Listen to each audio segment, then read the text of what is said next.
Hello there. So, welcome once again to the Wide Open Space headquarters. I haven't shaved my head in quite a while, and when I don't, I look like a middle manager who's refusing to accept the sting of male pattern baldness. So, I found this little gem upstairs and thought I would throw this on for today's video. So, I did a little work on Spotify, came up with a brand new playlist for you. So I thought, here I am, I'll tell you about why I picked some of these songs. The first one is off that new Queens of the Stone Age album. And the weird thing about that Queens of the Stone Age record, when did they get so cool? Remember when they used to be in that band Kyuss, and only stoners dug them? And really it wasn't even all the stoners? I get it. People dig that Josh Homme guy. He's a real nice guy and everything. He's freakishly tall, and he looks a lot like Craig Kilborn. But other than that, other than those two things going against him, their records are okay. Whatever. Everybody else likes it. So the first thing is going to be off that Queens of the Stone Age record. It's called My God is the Sun.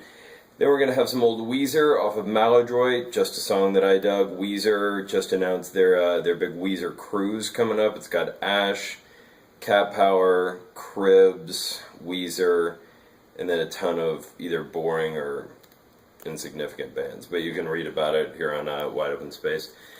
And then we're going to hear this band called Zumpano. See, I haven't shaved my face either, and it's real itchy. And I'm not a beard guy. There's tons of people who can pull off beards. I am not one of them. This is just, I work from home now, so there's no real point. Like, who am I trying to impress? Like the lady at Bueno, when I go in there for party burritos, like, I don't care what she thinks. You know what I mean? She's a nice girl. I just don't care what she thinks. Anywho, this band Zumpano, it's one of the guys that went on to be in the New Pornographers, AC Newman. It's his old band. They only put out a couple of records on Sub Pop. I think they have 2 7-inches or 3 7-inches and 2 albums. They're all really good. You need to own all of it. Supposedly, New Pornographers is putting out a brand new album towards the end of this year. Oh no, I'm sorry. Before Zumpano is Lynn Anderson, I Never Promised You a Rose Garden, one of those songs that got sampled on that Con Can song that I almost sang, but I'm not going to. So Lynn Anderson, then Zumpano, then something off the new Suede album, it's called Hit Me. Then this girl named Kathy McCarty, she went by Kay McCarty. The only thing of hers I ever really liked was a cover of an old Daniel Johnston song called Like a Monkey in a Zoo. And if you know anything about Daniel Johnston, you know he's crazy. And we're going to hear from another crazy person from right here in Texas later on, Rocky Erickson. But anywho, after that Kathy McCarty cover, MGMT, just because, I don't know, girls like them. And then something off the new Nick Cave, Push the Sky Away. If you get that album, it is Nick Cave's wife on the cover of that record with her jubblies out. Might want to go look that up. Let's see, then Paul Westerberg from The Replacements and World Class Fad, one of those songs that you used to hear on 120 Minutes all the time. So then, speaking of crazy, I think Westerberg's sort of crazy too. Maybe not crazy, but I think he's just got some like deep-seated psychological issues. Anyway, after Westerberg, Rocky Erickson from this old live bootleg from the late 80s, I guess. A song called Starry Eyes that he went on to redo about 8,000 different times, one of which with Luann Barton, which is spectacular. And then some Travis, Writing to Reach You. Travis have a new single coming out in the next month, I think. And then we'll end with Billy Bragg. She's got a new spell off Workers' Playtime. One of my really good Billy Bragg stories is I went to the Reading Festival when I was 21, maybe, in 96, I think.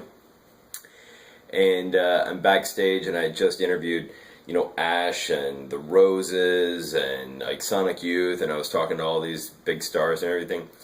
And I see Billy Bragg walk in the little media tent, so I just make a beeline for Billy Bragg. I have loved Billy Bragg forever. Katharine Hepburn on a helicopter ride's doing the camera work over there. So, anywho, I see Billy Bragg, and I run over to him, like, oh my gosh, that's still making you laugh, isn't it, the Katharine Hepburn thing? I'm like, oh my god, Mr. Bragg, you're one of my favorite, songwriters of all time. And he goes, all right, yes, all right. Yeah, he's like a super, thick accent. And I go, I just want to tell you And I'm getting all like weepy and everything. And I'm like, oh, I just want to tell you, you're my third favorite lyricist of all time. And I guess I hadn't met enough rock stars at that point that you don't really understand how bad they need to be flattered. And so I should have said, you're my favorite, lyricist of all time. And he kind of stops what he's doing. He looks over and he goes, well, Josh, who are the two that are better than me? So, well, Morrissey. And he goes, all right, fine, you can have that one. And I said, and Costello. And he goes, maybe. You know what, Josh, I'll tell you. What it takes me 5 lines to say, Costello can say in 3. And what Costello takes 3 to say, Morrissey can say in 1. And I go, well, then what are you complaining about? You should be happy that you're number 3. And he's like, all right, great. So he signed my big Reading poster, and I let him go at that. And then I went to go and see Billy Bragg later on in Woody Guthrie's hometown in Okemah, Oklahoma. And the only things I remember from that trip, I went with my friend Russ, and my friend Russ bought a sticker that said, show me your Hooters, at a truck stop. And then when we were driving to Oklahoma, we were in the middle of absolutely nowheresville, Oklahoma, and we were listening to the radio, like some country station, and the guy comes on. I'm going to try not to break down while I tell you this, but the guy comes on and he goes, all right, now it's time for traffic with Dick Fitzwell up in the copter. And it and it can still make me laugh today. In case you missed that, the traffic reporter's name was Dick Fitzwell. That is probably the best radio thing I've ever. When I went into radio, I should have come up with the name Dick Fitzwell. So we'll end on that note, because we're a highbrow website for you here. So tell a friend, tell a neighbor, tell everybody about wideopenspace.com.